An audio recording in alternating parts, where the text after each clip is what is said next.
Olá, tudo bem? Sejam bem-vindos ao podcast Morales Chaves. Esse é o terceiro episódio do nosso podcast. Se você ainda não é inscrito, inscreva-se para você ficar por dentro do assunto. Hoje estou aqui com a doutora Estela, especialista em direito de família. E se você está pensando em casar, hoje o episódio é para você. Hoje o tema é pacto antinupcial. Então, dando continuidade aqui então à nossa série, né, nesse podcast que nós já falamos aqui. O primeiro episódio, se você chegou agora, no primeiro episódio nós falamos sobre a diferença entre união estável, casamento e namoro. E aí, então, seguindo nessa sequência, para que você fique informado, se você já passou, né, já sabe a distinção do namoro, união estável e casamento e agora pretende casar, nosso bate-papo hoje é sobre pacto antinupcial. Para que você entenda, a doutora Estela está aqui, especialista em direito de família, vai nos explicar o que significa, então, o que é o pacto antinupcial. Bom, o pacto antinupcial, ele faz parte do planejamento do casamento, né? Como o próprio nome já diz, ele é antinupcial, então ele é feito antes do casamento. Então, todo mundo se prepara muito para o casamento, né? Principalmente quem vai fazer festa, tem todo um planejamento dessa festa, da parte religiosa, da parte da festa em si, de algumas partes burocráticas, né? Como marcação de data, aquele processo de habilitação para o casamento, enfim. Mas as pessoas se esquecem um pouco de planejar essa questão. Essa questão, o pacto antinupcial, ele envolve muitas coisas, entre elas a escolha do regime de bens. Então, a maioria, né, eu digo, sei lá, 90% aí dos brasileiros, eles não pensam sobre Sim. o regime de bens. Eles vão até o cartório e fazem o que já está lá de praxe, né? Não existe esse planejamento. Muita gente nem sabe que existe essa questão, Sim. né, do regime de bens, das diferenças desses regimes e tudo mais. E no cartório eles fazem ali o básico, né? Então o brasileiro não a gente não é pessoas que procuram antecipadamente para saber do nosso direito, né? Geralmente a gente deixa a bomba estourar para ver o que vai dar, Então, né? e esse é o papel, né? Nós estamos utilizando essa plataforma, esse meio de levar informações para as pessoas, para que as pessoas saibam exatamente isso que a doutora falou, a distinção, né? Que existem vários tipos aí de regime de bens, que é exatamente no pacto antinupcial que ele é pactuado, como o próprio nome diz, não é isso? Isso. E você tem a opção de escolher, né? É importante a gente falar que existem outros regimes além do convencional, do regime legal ali da comunhão parcial de bens, e que você pode sim escolher o qual é o melhor se adapta ao seu caso, né? Então, nós temos o brasileiro tem essa dificuldade de planejar esse tipo de coisa, de pensar no futuro. Muitas vezes isso é um tabu para o casal, né? Sentar para conversar sobre bens, sobre patrimônio. Ainda tem gente que vê isso com maus olhos, né? Achando que um Sim, quer coisa do outro, etc. E já vai começar um casamento sim. discutindo esse tipo de coisa. Mas, na verdade, o pacto serve exatamente para que não haja discussão, né? Nem durante o casamento, nem após o Exatamente. casamento, né? E aí tem aquela coisa também, né? Quando um dos cônjuges já tem um patrimônio, aí rola. Até quem tem um patrimônio, ele se preocupa com a questão. Mas a maioria dos casais, eles não angariaram nenhum patrimônio ainda, né? Eles são jovens e estão casando, né? Só que eles não pensam que durante a união patrimônios serão construídos e justamente o regime de bens que eles adotaram futuramente resguardará ou um ou outro, né? Em uma separação, em a morte de um dos cônjuges, enfim, nesse exato momento, né? Sim. E o pacto antinupcial, na verdade, ele não vai tratar só do regime de bens, né? O regime de bens a gente vai falar num próximo Sim. episódio aí, porque é um assunto um pouco mais longo, né? Mas o pacto antinupcial, ele pode prever N cláusulas, né? Que não só a escolha do regime de bens. Então, em resumo, o que é o pacto antinupcial? É literalmente um pacto que o casal faz ali, né? É um documento, tem que ser feito por escritura pública no cartório. É um documento que o casal faz e nesse documento eles vão colocar tudo que eles acham que deve regir a vida deles enquanto casados. E isso pode, enquanto casados, ou até uma possível dissolução desse casamento, seja dissolução pela separação, pelo divórcio ou pela morte, né? É importante saber que todo casamento se dissolve um dia na vida, né? Sim. Independente da forma. Então, esse planejamento ele precisa ser feito, né? Ele deveria fazer parte do planejamento matrimonial, do planejamento do casamento, né?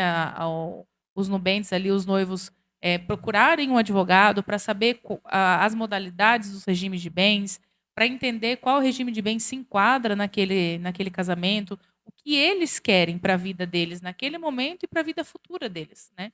É importante estabelecer isso. É importante que o casal tenha essa conversa. E eu sempre falo, né? Se você não consegue ter essa conversa com o seu noivo antes de casar, como é que vocês terão bons diálogos depois de casar?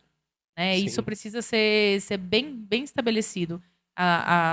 Os noivos precisam ter esse diálogo, eles precisam conversar, eles precisam saber o que é desejo do outro, colocar os seus desejos também na mesa para que isso se ajuste e evite futuros desentendimentos, futuros litígios judiciais aí, Sim. né? Coisas que vão demandar muito mais desgastes emocionais das partes, né? E até para os futuros filhos, né? No Sim. caso de haver. Só para que você entenda aí a importância disso, quando há alguns clientes que chegam aqui no nosso escritório que possuem dívidas que foram contraídas durante a união e isso e aquilo, a primeira coisa que a gente pergunta é qual é o regime de bens que aquele casamento foi constituído, né? Qual é o regime de bens?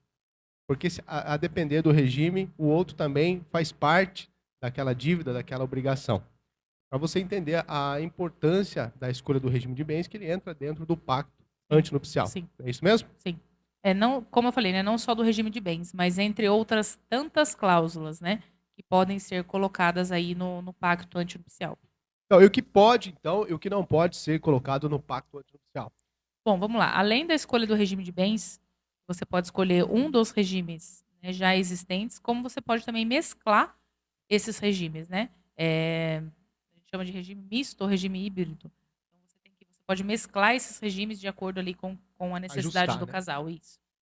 E todas as questões patrimoniais podem ser colocadas nesse pacto, né? Quem vai ficar com qual bem, como é que vocês vão reger essa vida patrimonial, quem vai fazer a administração desses bens, enfim, tudo que for relacionado ao patrimônio do casal pode ser colocado nesse pacto, né? Além de questões também extrapatrimoniais, né? Exemplo, questões de convivência, quem vai fazer as tarefas domésticas de casa, É isso pode interessante. ser colocado no papel.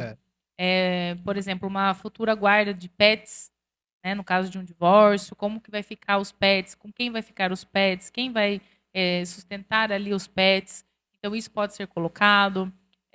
Pode ser colocado cláusulas de indenizações sobre traição.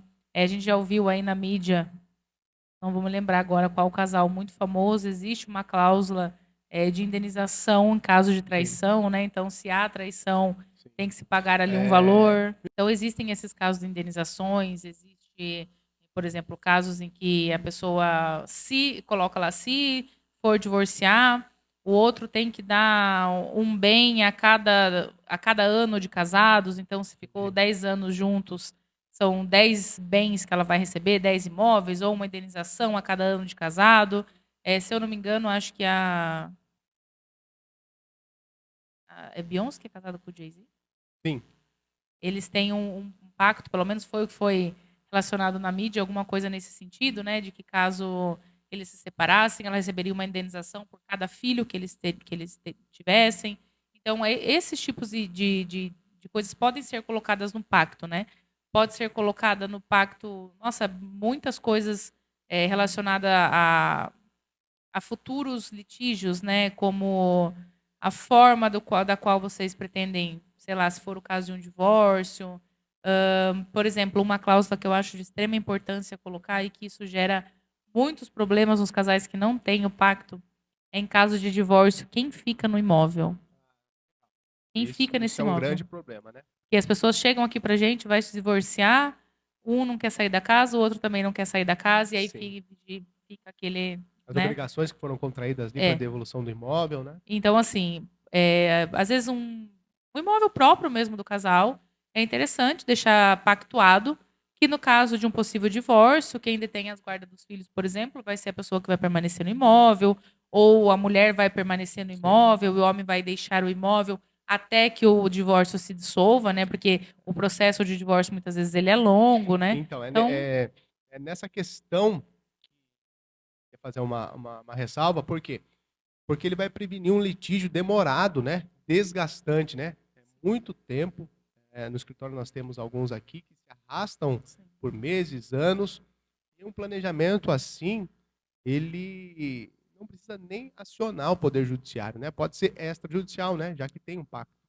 Sim, pode, né? Aí vai depender da situação, do caso, a época que esse divórcio for acontecer, né? Porque, embora tenha o pacto, não quer dizer que esse divórcio não vai ser de forma litigiosa.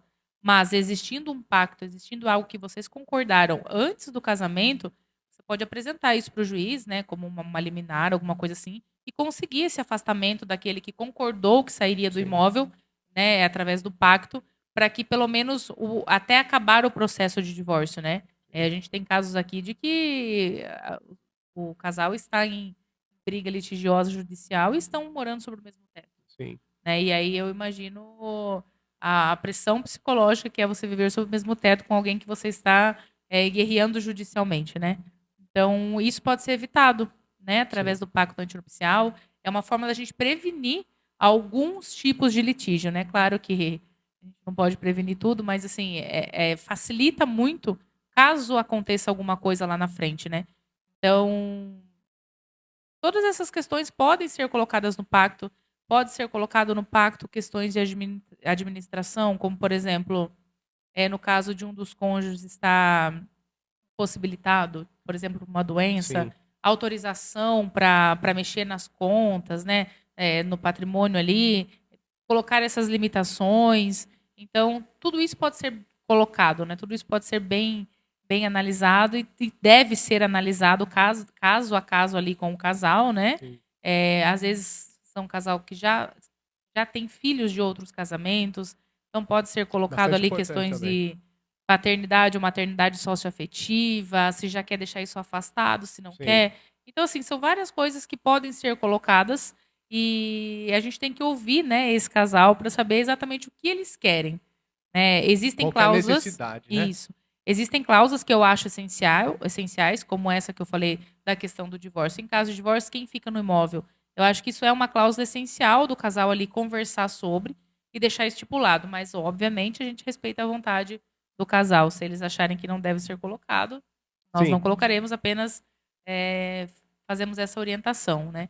Mas, enfim, muitas coisas podem ser colocadas aí, questões de violência doméstica, indenização em caso de violência doméstica, enfim, várias coisas podem ser colocadas. O que não pode ser colocado é nada que fira a lei, né? Então, tudo isso que nós podemos colocar no pacto antinupcial, ele não pode ser nada que vá contra a nossa legislação. Questões que firam a ordem pública, ali, né? Questões que envolvam terceiros, por exemplo, você não pode colocar no pacto antinupcial que você abre mão de uma pensão alimentícia para um futuro filho, caso Sim. vocês tenham. Abrir mão de um direito, né? Então, assim, é um direito que nem é seu, né?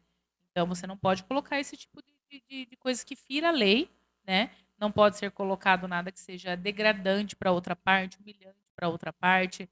Né? Existem limites, existem parâmetros aí. Por isso que é a importância de contratar um especialista, né? Para que ele demonstre para você todas essas possibilidades dentro da lei, porque um pacto mal feito também aí ele não tem validade nenhuma, né? Exatamente. Um pacto mal feito, ele pode existir alguma cláusula, né, que traga nulidade para esse pacto. E aí, se esse pacto for nulo, o Não casal adiantou vai nada. voltar a ser regido pelo regime de comunhão parcial de bens. E aí tudo aquilo que você quis colocar ali, que você quis mudar, não vai ter validade. Então, embora não seja obrigatório a presença do advogado para a elaboração do pacto antinupcial, é altamente recomendável, exatamente para você especificar tudo de acordo com a nossa legislação atual, né? Porque uma cláusula abusiva, que fere a lei, ela é nula e o Sim, que pacto... fere o direito da outra pessoa Exatamente. também, né? Aquilo que a pessoa, por mais livre e espontânea vontade, ela aceitou, ela assinou, aquilo é nulo porque fere a lei, é contra a lei. Então, é por isso que um especialista ele é recomendado. E é importante falar também que o pacto ele é obrigatório quando você escolhe outro regime que não seja o regime legal, que é o da comunhão parcial de bens. Então, qualquer regime, separação total, comunhão universal e participação final dos aquestos, você é obrigado a fazer esse pacto. E aí o pacto é opcional para quem vai casar pelo regime de comunhão parcial de bens e é altamente recomendável também ter esse pacto. Como eu falei, a gente pode estipular aí muitas coisas. A gente evita, né, que durante o casamento ali, o casal discuta sobre coisas ali e acabem entrando num litígio ou até mesmo isso ocasione um divórcio, né? Porque principalmente questões patrimoniais. Então, o casal precisa ter esse diálogo antes de ingressar no casamento, né? Então, tem questões como, por exemplo, a gente vê muito também a mulher falar que depois que ela casa, ela abandona a carreira profissional para se dedicar à casa, ao lar, né? E aí depois isso no futuro divórcio às vezes não é reconhecido. Então, no pacto antinupcial, isso pode ser previsto. Caso haja necessidade do abandono da carreira para, né, cuidar Legal. ali da casa, dos filhos, do marido, possa existir alguma indenização ou possa existir alguma pensão, enfim, tudo isso é possível ser colocado. Então, é uma forma de resguardar ali futuros litígios aí. Você pode especificar, né, cada Pode. coisa. Então não é só a questão do divórcio de maneira alguma, né? Você colocou aí N motivos, N coisas assim, que vai resguardar ali o casal, né? Tanto a mulher quanto o homem, enfim, podem ser colocadas, lembrando que não pode ser contra a lei, por isso, então, a importância de um profissional especialista. Principalmente em relação, quando a gente não está falando de divórcio, a gente está falando da dissolução pela morte, as questões patrimoniais. Porque essas outras questões, eu entendo que elas se tratam mais ali de convivência do casal, né? De termos ali que dispõem sobre a convivência do casal e em caso de alguma dissolução por divórcio, por exemplo. Mas em caso da morte, é muito a questão do regime de bens e dos patrimônios em si. Então vocês conseguem ali ajustar essa questão do patrimonial. E é interessante também até para casal que já é divorciado, né, ou então que possui outros filhos de outros casamentos e aí não quer, né, que comunique os bens. Enfim, precisa ser escolhido outro regime que não o da comunhão parcial de bens. E aí, nesse pacto, vocês podem livremente se acertar em relação a esses bens, né? Então, pensando numa futura morte, numa futura sucessão, também ele resguarda em determinados aspectos. No contrato, né, quando a gente faz um contrato, a gente pode colocar aquela cláusula, se a pessoa ela não cumprir o contrato, tem uma multa. Você estipula lá a porcentagem da multa. No pacto antinupcial também há essa possibilidade? Há a possibilidade, né, da aplicação caso de descumprimento de alguma cláusula, mas para isso precisa estar bem explícito, bem explicado, tem que ser uma multa, como a gente já conversou, razoável, né? Tem que estar dentro ali dos parâmetros, não pode ser nada também muito exorbitante. Então, vai depender de cada caso, vai depender do que se refere à aplicação dessa Sim. multa, né? Então, como a gente falou, né? Sempre falamos, todo caso ele precisa ser analisado de forma individual, porque cada casal tem a sua especificação, tem a sua vida antes do casamento, né? Tem ali o seu, tem ou não tem os seus patrimônios, mas eles precisam definir como eles vão regir, né, o que já tem ou então o que vão passar a ter. E como a gente falou, não só em relação patrimonial, mas em relação à convivência. Então, o pacto, muitas vezes, ele chega, a princípio, pode até parecer que vai gerar uma discussão aí entre o casal, né? Ter que ficar planejando, meu Deus, o que eu vou fazer? O que a gente vai fazer se a gente tiver cachorro, se a gente não tiver? Sim. Se a gente vai ter não sei o que se a gente não tiver? Mas é uma forma já do casal estreitar ali essa relação, conseguir realmente ter esse diálogo, né? O que nós queremos? O que nós queremos se acontecer a dissolução? Sim. Porque a dissolução vai acontecer, gente, ela vai acontecer ou pelo divórcio ou pela morte, né? A gente não pode esquecer disso, que a morte, todo mundo já ouviu, né? Até que a morte nos separe, então a morte também dissolve o Sim. casamento. E o direito sucessório, né? A herança, a ameação, enfim, tudo isso pode ser colocado no pacto, né? A depender da escolha do regime. Então, é importante que esse pacto seja feito, a gente precisa começar a inserir isso de forma mais assídua na sociedade, né? As pessoas precisam começar a procurar entender os seus direitos antes de pensar numa festa, antes de pensar nessa habilitação, porque a festa ela acaba, ela passa, e o direito sucessório, por exemplo, ele vai te acompanhar até depois da Sim. vida. Então, nós precisamos criar esse hábito, Sim.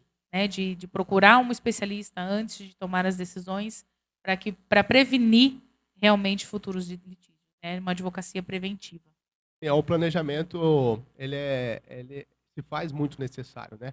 Nosso trabalho aqui é levar informações para vocês, para que você entenda, né, um pouco mais. A gente já falou, né, no primeiro episódio aqui sobre a diferença da união estável, namoro e casamento.